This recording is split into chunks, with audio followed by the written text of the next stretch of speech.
Assalamualaikum warahmatullahi wabarakatuh. Perkenalkan, nama saya Fahrul Ardian Nugroho dengan NIM S1S11923.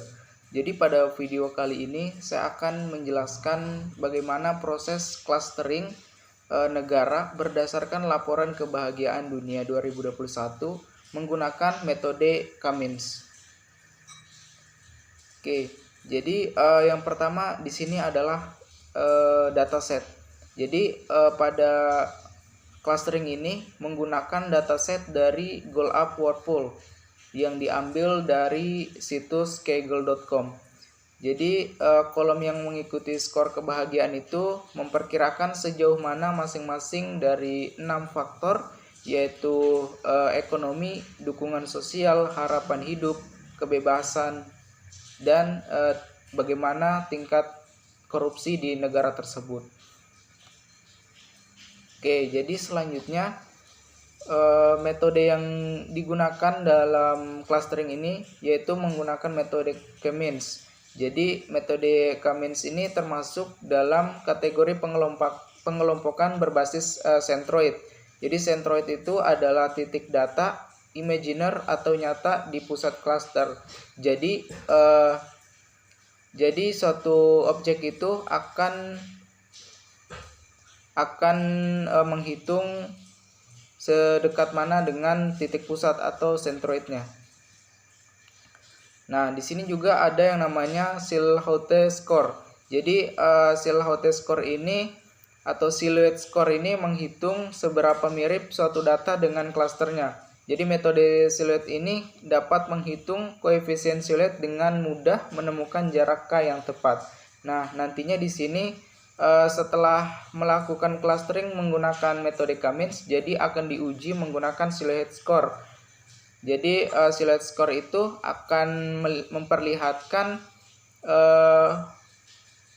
kedekatan antara klaster satu dan klaster lain. Jadi di sini juga dapat dilihat apakah suatu sub objek itu benar-benar berada pada klasternya atau tidak. Nah, untuk prosesnya sendiri di sini ada beberapa proses. Yang pertama adalah dataset. Nah, nanti pada proses data mining ini menggunakan meload data menggunakan data dari Kaggle tadi, kemudian akan ada tahap pre-processing data. Nah, di pre-processing data ini nanti ada beberapa hal juga yang dilakukan, seperti contohnya pemilihan atribut, kemudian normalisasi data dan lain-lain. Nah, untuk Cummins sendiri di sini yang pasti menggunakan metode Cummins, dan yang terakhir yaitu silhouette score. Oke, langsung saja seperti yang telah disebutkan bahwa tahap pertama adalah meload datanya. Di sini menggunakan file. Kemudian di sini saya sudah siapkan dataset dengan nama World Happiness Report 2021. Nah, di sini untuk datanya sendiri ada 149 instance dengan 19 features. Tapi dalam proses clustering ini itu tidak akan menggunakan semua features, karena di sini hanya akan menggunakan 6 features yang menjadi indikator indeks kebahagiaan dari suatu negara. Untuk melihat isi dari data tersebut, saya di sini terlebih dahulu menggunakan data table.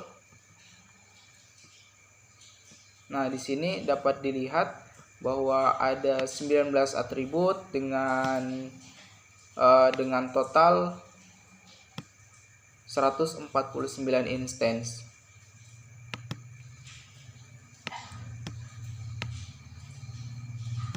Nah, selanjutnya di sini sebelum melakukan clustering dan juga pre-processing data, saya akan lihatkan terlebih dahulu bagaimana persebaran data ini sebelum dilakukannya clustering menggunakan scatter plot.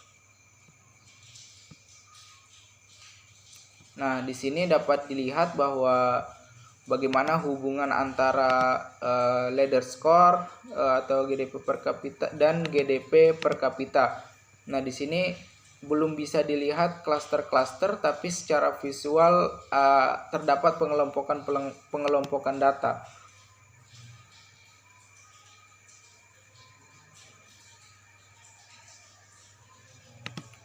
Kemudian di sini ada hubungannya misalkan dengan standar error of leaders.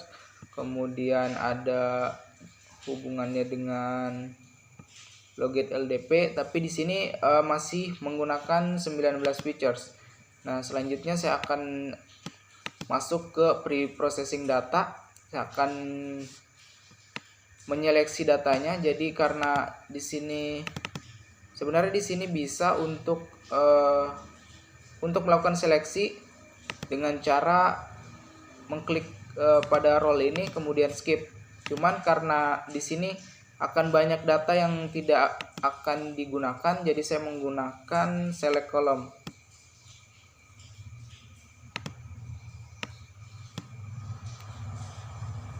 Nah, di sini dapat dilihat, jadi dari total semua features di sini saya hanya akan mengambil 6 features dan 1 meta, yaitu country name. Nah, untuk featuresnya sendiri di sini ada GDP per kapita, kemudian ada harapan hidup sehat, kemudian dukungan sosial, kemudian kebebasan untuk memilih pilihan, kemudian ada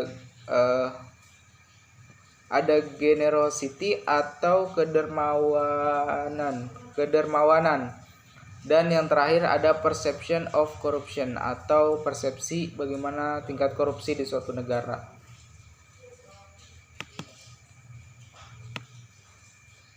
Oke, jadi di sini setelah select column, selanjutnya adalah normalisasi. Tapi di sini saya akan langsung lihat terlebih dahulu menggunakan metode Cummins-nya.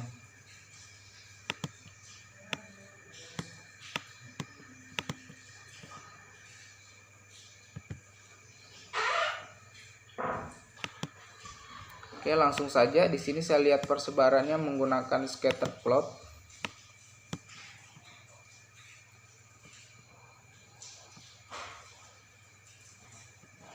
Nah, berikut ini bagaimana persebaran dari data-data yang telah diseleksi. Nah, di sini untuk sumbu X itu adalah GDP per kapita dan sumbu Y-nya itu adalah harapan hidup sehat.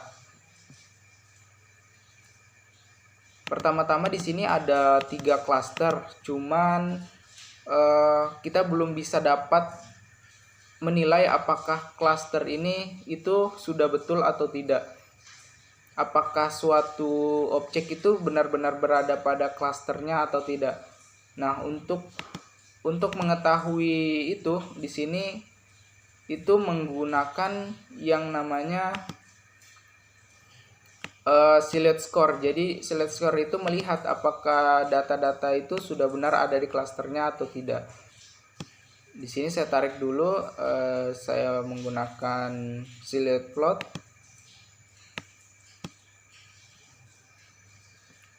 Nah, di sini dapat dilihat bahwa terdapat klaster atau semua klaster itu yang memiliki nilai minus, di mana nilai minus ini menandakan bahwa terdapat data yang tidak berada pada klaster yang semestinya. Ini untuk 3 klaster. Saya coba dulu untuk bagaimana bentuknya kalau 2 klaster.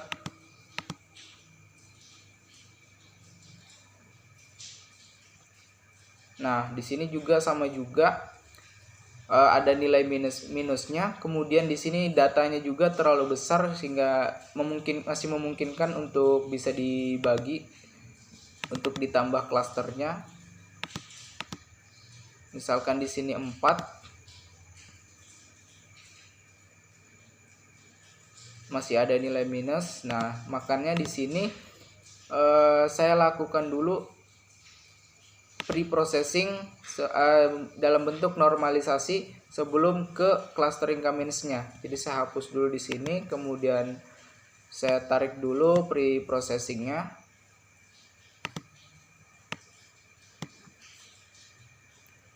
Nah, di sini ada namanya normalisasi features berdasarkan skala.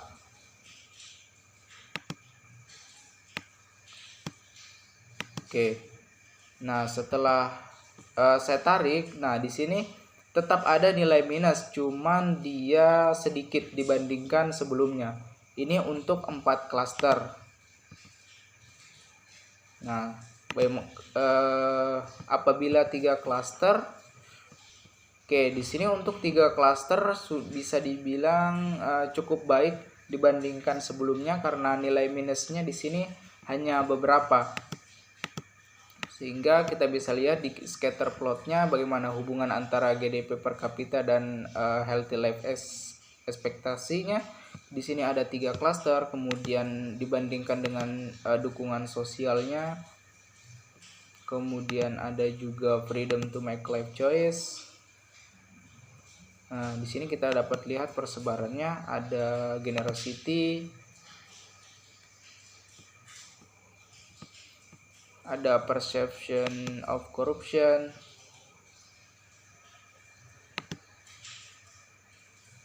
Nah, itu dia.